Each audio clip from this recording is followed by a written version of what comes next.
one terrorist organization after another calling for attacks. And so we should wake up. It is a time to be concerned. It's a word for it from the FBI director today. Concerned, perhaps he doesn't want to be accused of not seeing something, perhaps like the Israelis were after October 7th. Of course, it's almost hard to imagine Hamas or Islamic Jihad or Hezbollah hasn't sent people to sneak in through the southern border. It would be obvious military practice to have done it. We haven't heard much about the border lately, or inflation either, the two issues that used to matter most to voters. Scott Tranter, data science director at Decision Desk HQ, Kurt Bardella, contributor for the Los Angeles Times, are here. Gentlemen, it is good to see both of you. Scott, be with you in a second. Kurt, to you on the issue of the border.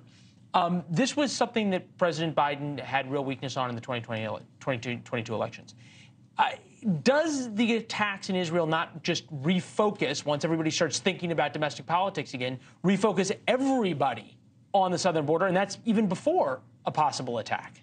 Well, I think that's part of the strategy right now we're seeing, particularly from House Republicans. When they unveiled their funding proposal, they directly tied it to border funding. And this is something that we've seen House Republicans really talk about a lot. It's one of the reasons why they were upset with former Speaker Kevin McCarthy about making some funding deals that didn't guarantee that funding for the border. They want to get back to that message. And let's be honest, we're seeing not just in southern border states anymore, we're seeing in places like New York that this is an issue that is moving the needle, that is impacting voters in a real way. They see the migrant crisis in their own backyard now, and it's something that they're very unhappy about.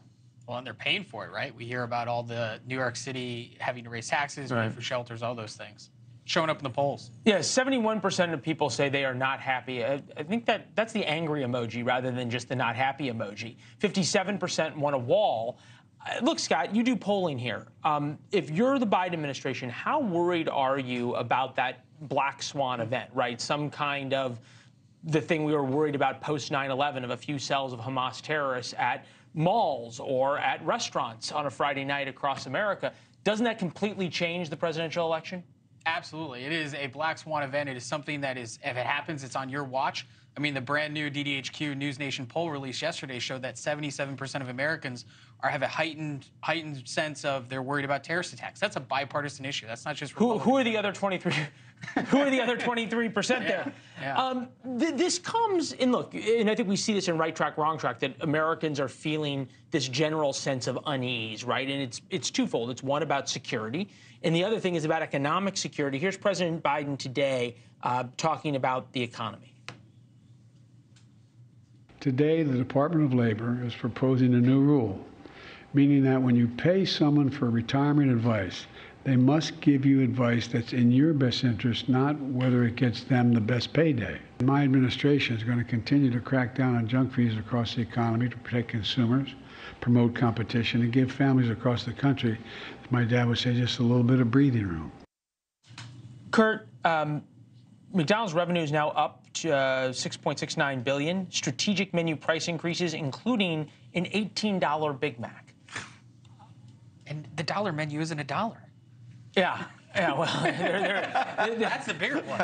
Okay, it's spoken to Taco Bell, though. Yeah. What can you get? But no, because seriously, Kurt, at some level, when you've got a president talking about how much you can charge for extra seats on airlines, and at the same time, people are seeing this really painful inflation at the grocery store, at fast food restaurants, day in, day out in their lives, is there anything he can really say?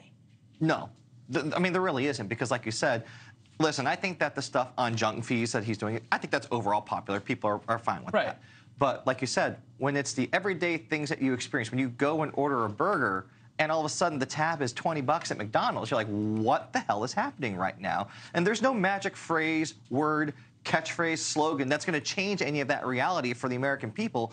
And so the president's in a very tough spot there. The one thing he's got going for him, and I've said this before and I'll say it again, Republicans continue to self-sabotage by every time that they have these dust-ups over the speaker or something crazy, they are taking oxygen away from being able to focus on these issues that they could be gaining real ground with. Never underestimate Republicans' ability to screw things up. They're now tying aid to Israel to the IRS rather than just forcing President Biden to have a reckoning about Ukraine.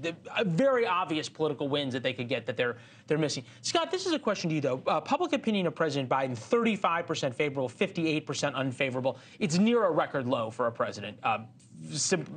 Probably below where Jimmy Carter was, where Lyndon Johnson was, and the like. How much of that is how the issues, the economy, security, border, and the like, how much of that is just sort of how they feel about him and whether he feels their pain and can do anything about it? And I'm wondering if it's possible to change that.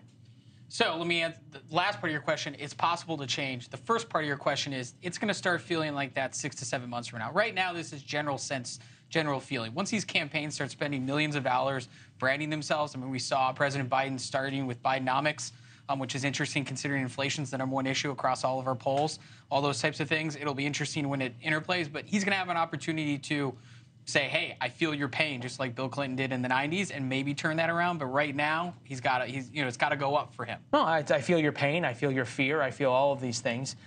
Yeah, and you said it well. Never underestimate Republicans' ability to screw it up, gentlemen. Thanks for watching. Go to joinnn.com to find NewsNation on your television provider. And don't forget to click the red subscribe button below to get more of NewsNation's fact-driven, unbiased coverage.